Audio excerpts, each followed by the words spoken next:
how to connect to Wi-Fi or mobile data on Google Pixel 8 Pro. Now, I'm going to be using the Google Pixel 8 Pro, but this should work on Google Pixel 8 and all other Google Pixel phones. So to connect to Wi-Fi, just scroll down, go to the settings, and then click on the internet networks. Now, there's two options. If you want to turn on the mobile data, first I'm going to turn on the Wi-Fi. Then after you turn it on, you have to pick which Wi-Fi you want.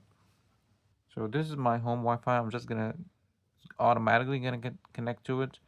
If you're connecting to a Wi-Fi for the first time, you're gonna have to click on it and then type in the password, and that's it. For the Wi-Fi, you just go in and you already have access to the internet.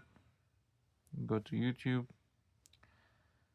Now, if you want to connect through the mobile data, you can turn off the Wi-Fi and then click on the mobile data. If your SIM card has mobile data, then you should be already connected to the Wi-Fi. I currently have a mobile plan that has Wi-Fi on it, so I already have access to the Wi-Fi. Just click here and already connected to the internet. That's it for the video, and thanks for watching.